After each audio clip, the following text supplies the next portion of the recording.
And we're going to go straight into the business news. And federal prosecutors in the United States have actually charged two former employees of Twitter. Now, this is for spying on behalf of the Saudi Arabian government. And our business editor, Stephen Carroll, has all the latest on it. Stephen. Stuart, this alleged scheme was uncovered in court documents which were published in San Francisco on Wednesday.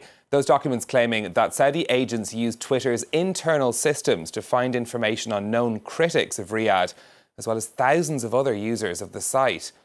The federal prosecutors have charged 3 men with acting as foreign agents, 2 of whom were former employees of the social network. One of them, Ahmed Abu Ammo, was arrested in Seattle, while the other 2 are believed to be in Saudi Arabia.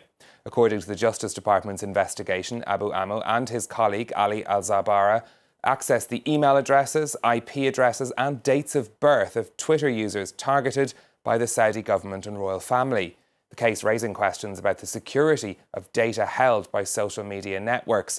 In a statement, Twitter said the company understands the risks faced by those who use the platform to share their perspectives with the world, and saying that they have tools in place to protect their privacy and their ability to do their vital work.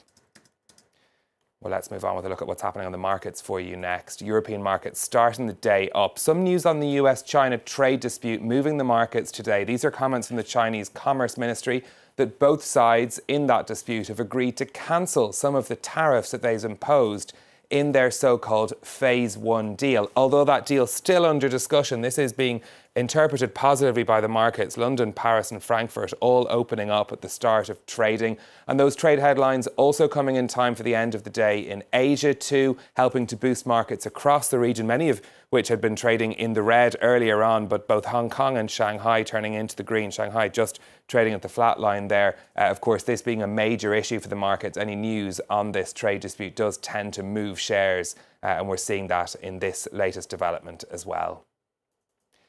Now, the bosses of France's biggest companies are earning more than they have for over a decade. That's according to figures from the research firm Proxinvest, which looks at the overall pay packets for CEOs of firms listed on the CAC 40 stock index. It found that executives got a 12% pay rise last year, even in some cases if their companies weren't doing well. Shirley Sipman reports. These are the leaders of some of France's largest companies, those listed in the CAC 40 stock market index. Their pay packages hit record levels last year, an average of almost 5.8 million euros, the highest in 15 years, a 12% increase in 1 year. According to financial analysis agency Proxinvest, the salary hike is mainly due to a handful of directors.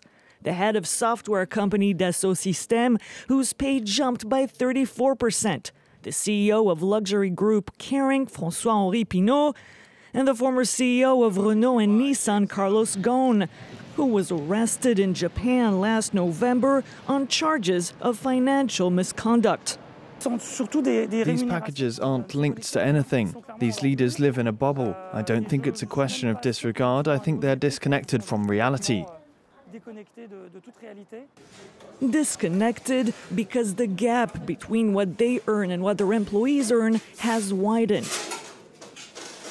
The boss of a CAC 40 company earns 99 times more than the average salary of his employees. This can be considered excessive. Some of the best-paid bosses have seen their pay increase, although the companies they manage haven't been doing that well. The 4th biggest earner, the president and director general of Technip FMC, has received a 10% pay hike in 2018, while the company has lost 1.7 billion euros. Meanwhile, the leaders of France's top 80 companies that are not listed in the CAC 40 index have seen their earnings fall by 4% in 2018. Germany's Commerzbank has warned that it would earn less profit this year than in 2018, despite posting an increase of 35% in earnings for the 3rd quarter. The state-backed bank is in the middle of an overhaul, which includes thousands of job cuts. Commerzbank says its business has been hurt by a weaker global economy and negative interest rates in the Eurozone.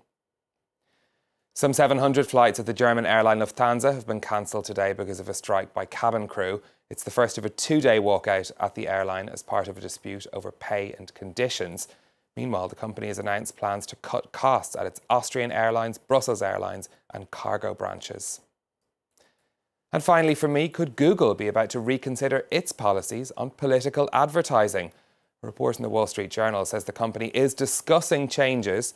This coming after Twitter said that it would stop accepting political ads, and Facebook has faced criticism for not fact-checking claims made in this kind of advertising.